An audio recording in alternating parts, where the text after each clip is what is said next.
Welcome back, guys. We have 3 rounds remaining. Scoop is here. We're going to have a look at his squad. I've got his footystatistics.com page up as well. So we're going to have a look here. He's got 3 trades remaining. Didn't use any last week. Is that right, mate? Yeah, I held strong, but it didn't turn out the best for me. I managed to scrape a half-decent score with my bench halves absolutely killing it, but it was a case of the less Eels you own, the better, with Hopgood, Madison, and Penasini scoring 70 points between the 3 of them. It wasn't a great start, but yeah, not too bad. Just floated back out of the top 100, but with 3 trades, hopefully I can float back in. Yeah, I think the 3 trades definitely helps. And for those who are following on from last week, we were ahead against each other in the Gargarov Championship there, and just got the win, 20 odd points, which was good. So yeah, I think as soon as we saw that, we obviously both had Penasini, which didn't matter, but you having Madison, and then Payne Haas not going nuclear as well was kind of the dagger. Latrell's 48. Maybe if he went nuts, you might have been able to save it. But yeah, there was just that Madison one was such a killer for you. So yeah, tough one. But yeah, I was filthy that I didn't play Papali'i over him. The 1 week I don't play Papali'i, he bangs out a 62. Yeah, that's true. Actually, that would have done it. Oh, that sucks. Okay. Anyway. You live and you learn. You'll who do you play next week? I'll have a quick look actually while we're here. We play Roosters and then Panthers. No, not your bloody Eels. You're in the comp, the Gargarov. Gargarov. Oh, it doesn't show me. I have 2 stars. Okay. I have Shane. Sweet. There you go. Well, his last 5, it's gone win-win, loss. So it's a good comp, eh? It was just like top 8 was absolutely killing it, and there was a few that struggled down below. But yeah, it's very, very, very, very high level competition, plenty in that top 1,000. But yeah, let's get into. I suppose I got the who's hot, who's not there.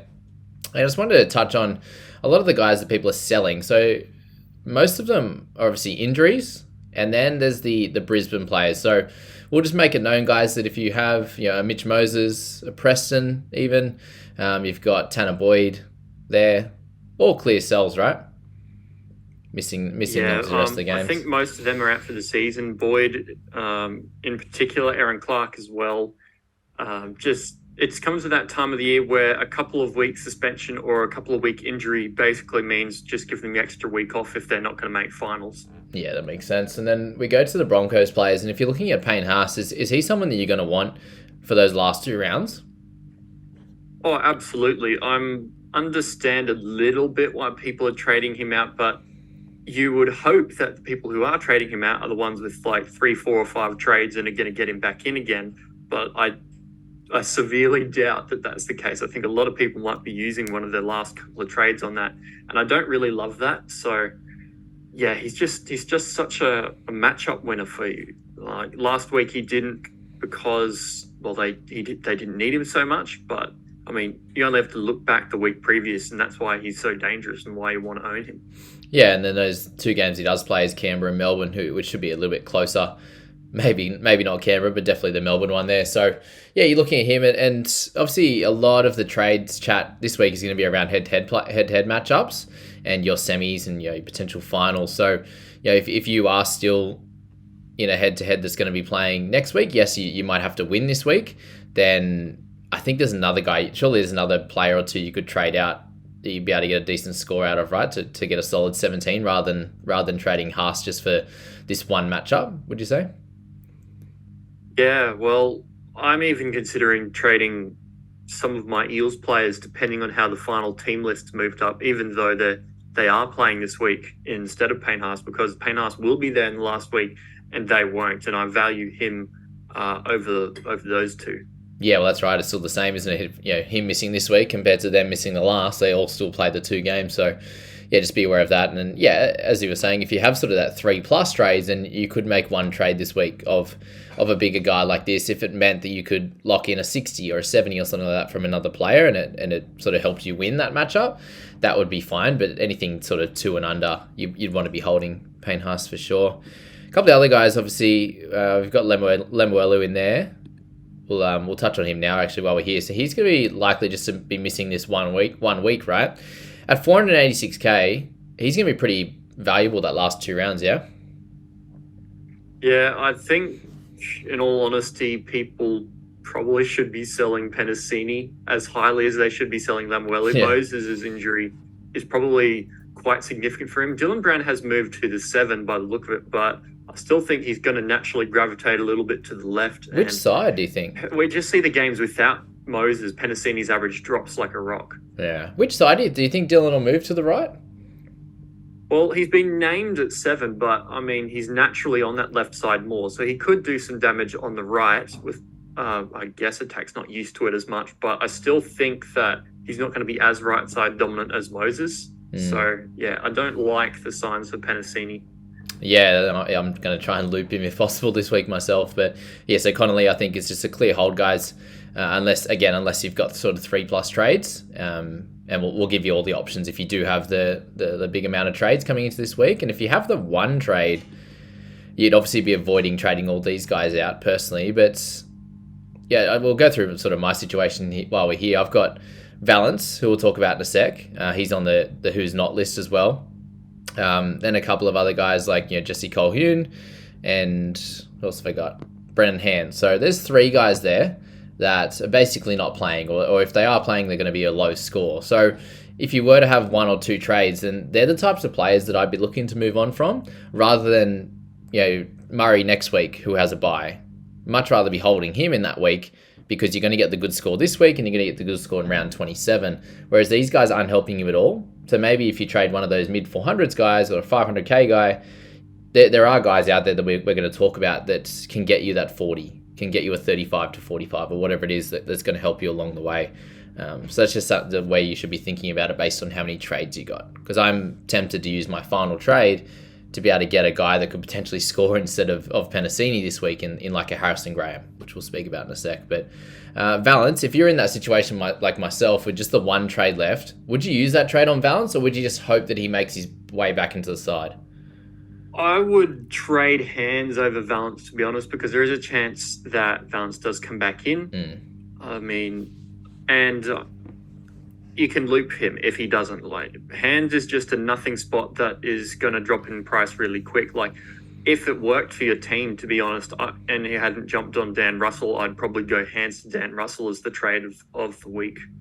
Yeah, he's definitely a strong one. He just continues to kill it, doesn't he? He was like 7 off 26, 27 minutes. And I was like, oh, maybe this will be his low week. And then big tackle numbers and turnover tackles and the like there. So, yeah, Valence, I think we're just going to hold on hope. And as someone like Jesse Colquhoun as well, if there's an injury or two over the next 2 weeks, I've got a few Parramatta players that, maybe if everything goes to crap, that Jesse can come on and even get a 20 or what he did on the weekend, which could be helpful. So just hold out hope. If there are guys that you definitely think are on the fringe, and we know what happens during the year with suspensions and injuries, just keep those guys around. I think is going to be the best play. And Connolly, you should come back next week and go back to that 40+ scoring if he can stay on the park. That's for sure. Carrigan, on the other hand, is he someone that you think you could move on, or is he just in the same mold as Payne Haas? Well, beforehand, I would have said, yeah, you can move him on. He's not top elite, but he's been playing really big minutes. I mean, he's had a couple of games at the edge, but I mean, he played 57 minutes last week, and that was way lower than we've been used to seeing him because he wasn't needed because they were flogging them. If the Broncos want a top 2 spot and potentially a chance of the minor premiership versus 2 of the harder teams, especially Melbourne, I think he's nearly as good as Payne Haas, to be honest, and a lot lower owned. Yeah, he's been absolutely terrific, hasn't he? And obviously, last week the lower ones, and that's the thing with him. If they are dominating teams, his lower minutes, he's obviously the accumulator, so that can hurt him, and he'll get that 40 odd. But as we said, that last couple of games, and they could be fighting for that minor premiership, or at least trying to lock in a second spot to get that home final as well. He should be fine, and I think the thing is that if it's your last trade, okay, you get a benefit this week, but how much of a benefit would it be, right? Because likely most of us are going to have 17 players. So let's just say you're able to trade Carrigan, you have an extra 60, 70k, whatever it is, you can go to Isaiah Yeo, you pick up likely an extra 20 to 30 points, let's say.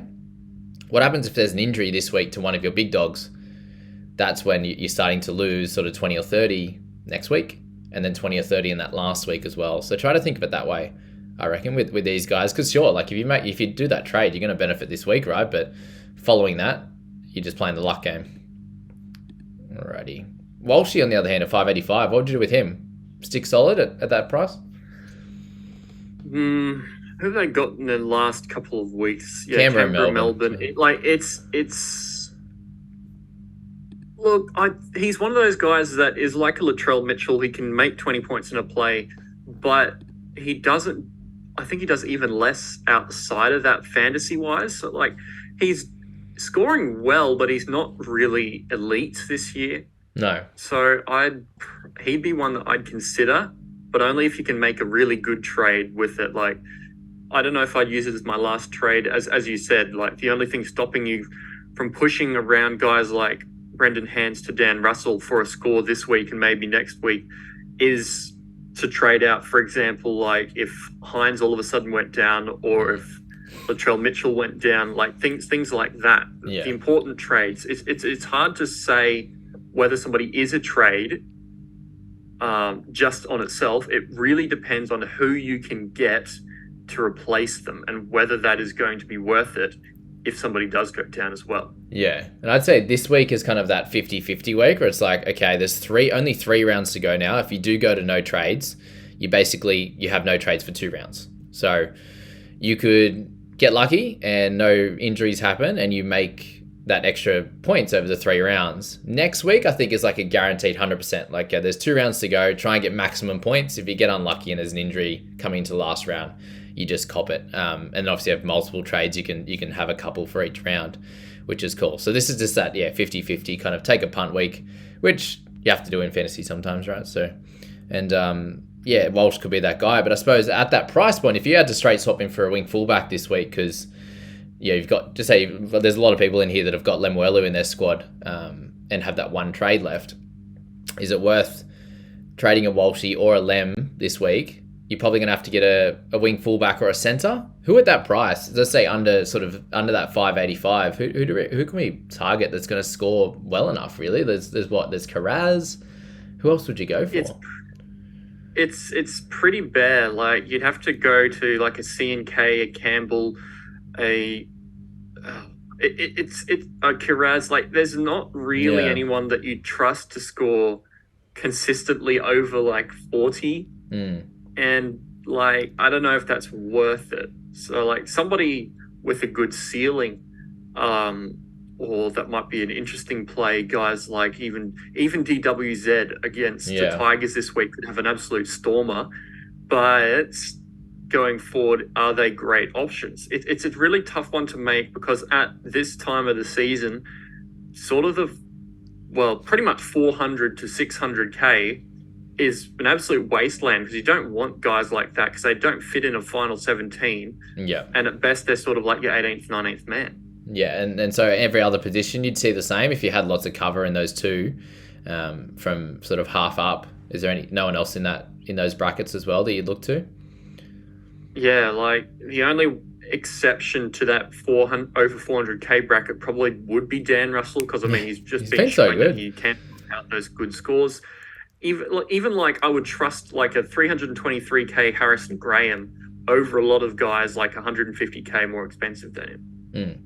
Definitely. Yeah, I'm with you there. Wow, I just clicked through Katoni Staggs. He's up to 634K. It's absolutely mental. He was 400. He got all the way down to 390. And that was 10 rounds ago. And so he was at 426 5 rounds ago. So he's gone up 200K in 4 games, and one of them was his 33. Wow. Shows what you can do. If you pick up a 90 and a 70 odd, if you're really cheap, it just skyrockets, doesn't it? So it just shows obviously how Drew Hutchison made 100K last week. I didn't even notice that. That's hectic. We'll pop him up actually after this. Brennan P. Kura. So he's someone that's obviously going to be on the bench for the rest of the year. Is he in that same mold as Hands for you? Yeah, I think it is time to move on from him. Like, he's probably slightly more useful than Hands, but barely. Yeah. I don't know. Yeah, 9 in 30 minutes last week. I mean, that was an Eels game where he's standing under the post, but that's not great reading. So, yeah, probably guys like him and Hands who had a good run but moved back to the bench are options to use that last couple of trades on, but probably only if you have good depth so that you can plug and play if some injuries do strike. Definitely. What about this? You can go Brendan Piakura to Drew Hutchison for 1k extra. How good? He's got almost a negative 30 break even. That's ridiculous. So he was tremendous. He was absolutely tremendous on the weekend. It was tough watching him just stroll over for tries when I was hoping for Teddy and Manu to do something, and Hutcho just strolling over. But yeah, good on him. 37 in his first game and then 102. So you'd expect something similar to that 37, obviously, if you were to grab him. But he has that hook cover as well. So he's got the half and the hooker. And yeah, you'd imagine he plays the last 3 games as well, pretty comfortably. So have him as a solid sort of mid-range one if you need it. Look, probably not with who is it? Sam Smith down in the reserves. Sam Walker, sorry, down in the reserves. I think his time could be up very shortly. So they can't drop him after that. Really feel it. They can't do it, can they? Maybe they will. Maybe they will. But yeah, there's obviously a few things to think about. But then again, as you said, yeah, you got Harrison Graham who's in a good position. Obviously a lot cheaper, but he should be able to score somewhere around that. You'd imagine that 40 seems pretty safe for him in close to 60 minutes. And then you've got Dan Russell, who a little bit, is he about that price? Close to it, yeah. I popped him up, didn't I, in a second? Get him up. Where are you, Russell?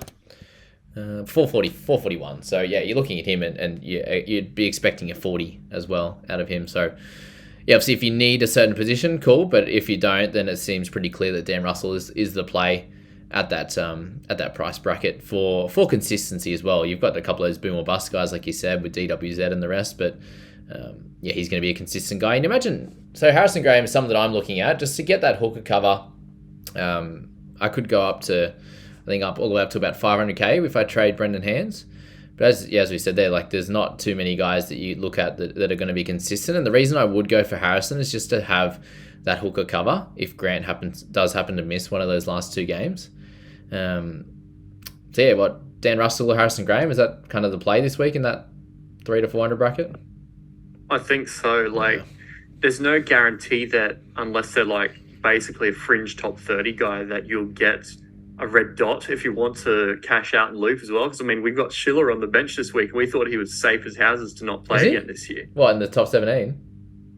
Yeah, Schiller's on the Raiders bench. Schiller and Starling are both there. So get on Horse, not Captain Horse, but I mean he should be in for a good one in time. Oh, that's good. Well. I actually didn't see Schiller on there. There you go. Cool. So that's Harrison Graham. We've locked him in. Wade Graham, the other one at 380. Any interest in him after his really big game, or do we think he'll be around that 30 mark?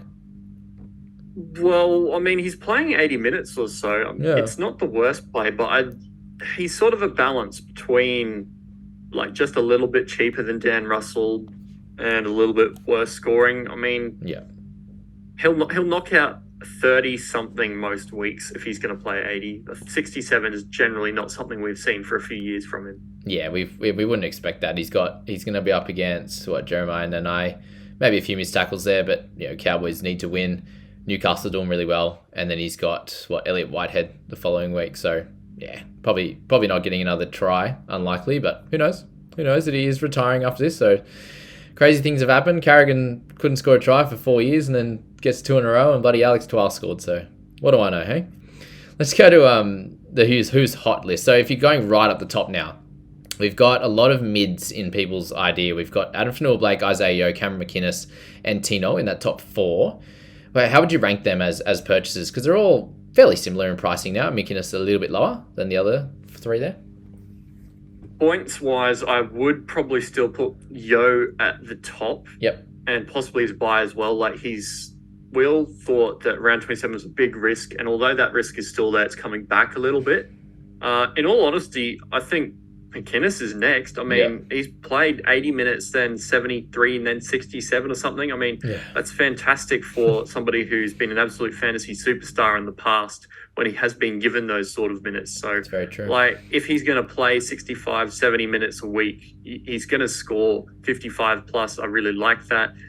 Tino's the type of guy that will stroll over for a try and boost like a 50 or a 55 to a 75 like last week.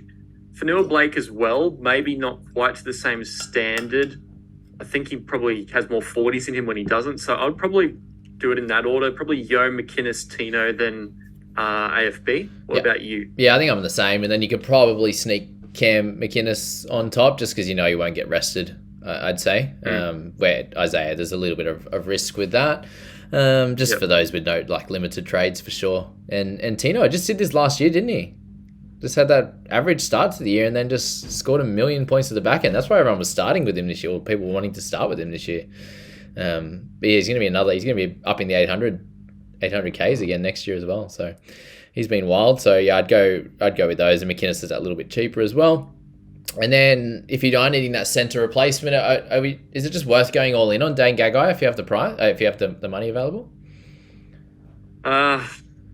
I mean, I think so. He's just one of the form centres in the comp, NRL-wise, and he's doing so much from a statistics point of view that I think this has got to be just about the best fantasy season from a pure centre ever, right? I can't remember a pure centre averaging almost mid-50s. No, it'd be I know Easy Folau was really strong, but he was more for the fact that he just scored so many tries. It was catches in the air and stuff. That he was averaging close to 50 during his time, but that was a different era when tackle breaks and offloads weren't as high as well. I can't remember as much from yesteryear, but yeah, it's always been so when Simon Mannering was a centre and all these type of things where you're trying to get a 45 or 50 out of him, but he's remember the was it 2018-19 where we had Nikora and Bateman dual centres? Oh, that's right. Was so good. Yeah, and then that I think the rookie year when Jack Bird and Ewan Aiken were going through and they were averaging something ridiculous. I know Bird was a 50 average as well. So, but yeah, pure centre. And yeah, you're right. He just does absolutely everything. Every time he gets the ball, he looks like he's going to get a tackle break or an offload. And he's got Dom Young on his outside, who's just absolutely flying at the moment as well. So they're going to miss him. I would be going all in on him if that was needed in my side, because I think he's a point of difference. So, when we've got a Penasini there rolling out an 18 or a 30 odd or a 40, and then Gagai can get a 70 odd. Like Raymond the other day as well, he's in hot form. So if you didn't have the cash to get Gags, you could definitely go for Raymond with Sharky's finally hitting some form and him finally hitting some form. He must be feeling, I don't know, my body must be better or something now, because he had an absolute shocker to start the year, didn't he? So yeah, they're the two kind of point of difference guys in the centres. And yeah, would you still be looking at someone like Munster if you had that sort of price point? I would think about it, but he hasn't really put his foot down. Even the last couple of games where he has scored those 60s, he's needed to try to get there. Yeah, I think this could really. I mean, I thought last week could be a statement game, and it kind of was. The Storm absolutely belted the Raiders, but even so, he didn't go crazy. So you'd think he scores well against St. George, but is scoring well against St. George another 60, or is that an 80 or 90? Yeah, I suppose at that price too, if you can get a 60 average, you're still flying. But yeah, and then when you see the ups and downs that some of these other middles and edges show, like the Nat Butchers and with his crazy score on the weekend, but he's a 30 odd or 40 in some weeks, and then same with Tyson Frizzell and stuff. It's do you just lock in someone that can hit you 355s or 360s to end the year? That's where Isaiah Yo so nice. It would be so nice to own, just because you know that he's just going to hit that score every week. So I think just based on your temperament, Dane Gaga could be a 70 odd and a 30 odd, and that's normally what he would be, 60 and 20 odd. But I'd be jumping on players from teams that are hot right now, and you can tell that Sharks have kind of turned around, and a lot of their players are doing well. Ronaldo got a couple of tries on the weekend. Yeah, shock that has happened in this one. Yeah, when they've turned things around, and Raymond's playing better, and all the outside backs basically from Knights are absolutely killing it. Yeah, Ponga's doing his thing and stuff. So I'd just jump on little trends like that, and it's crazy over the course of the season. Hey, Lockie, that the runs that teams go on, right? It always seems to be a month run they go on, and then they're off. So that's where those 3 and 4 week plays can sometimes be amazing. Yeah, and I mean, you can't. I think this year has really shown us that you just can't really nail teams down to a certain spot. No.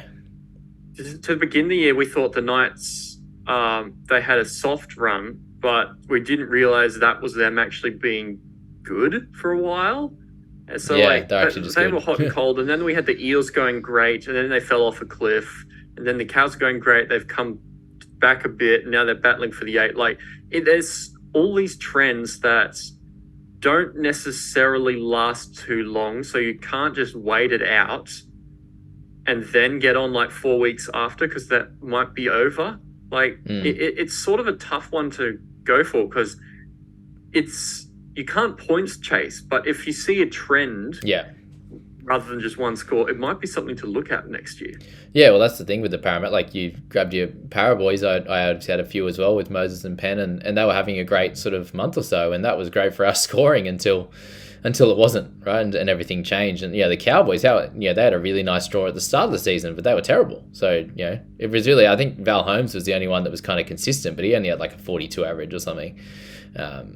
And then, you wanted a million. You wanted Holmes, you wanted Drinkwater, you wanted all those guys, come 5-6 rounds ago. So I think when we do our review at the end of the season, it's going to be fun to look at.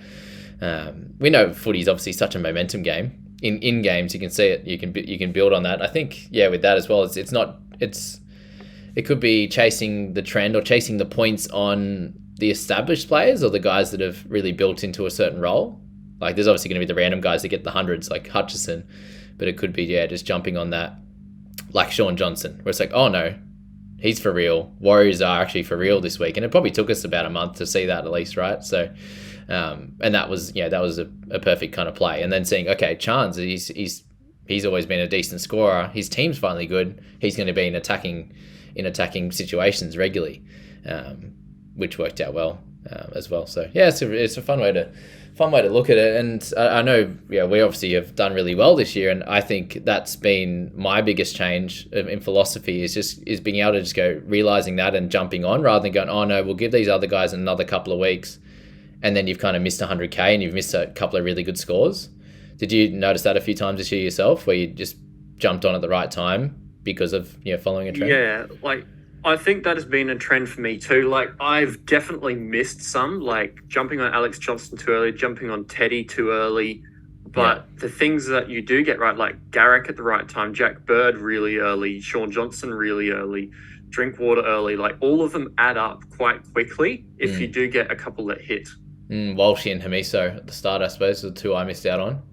Cardi. I can't believe I missed Cardi as an Eagles fan. Yeah, that was a crazy. I think of that one regularly. Although we jumped on round 2, but those other ones, which didn't, Dolphins end up being amazing. Of course, the fullback's going to benefit. Same with the Broncos. Broncos kicked into another gear. Of course, Walsh is going to benefit. So really fun to think about. It's something we'll have in those review videos, which is going to be cool. We'll get in review both of our teams together. I think could be cool. Or you do yours separate, or how we decide that, and all of our kind of learnings from the year. And there's always something new each year, right? Like, we feel like we've played for a long time, but there's always something new, which is cool, and the game's changing all the time. So, can't wait I love how all the podcasts, it gets to about 4 rounds to go, and we're all thinking about what players are going to be certain prices next year and different things like that. It's funny how it works, eh? But, yeah. All right, guys. A big thank you to all of you guys for still being here. There's still a few of us around. I think most people are running out of trades, but if you enjoy listening to us for half an hour every week, we do appreciate it. And good luck with your teams this week.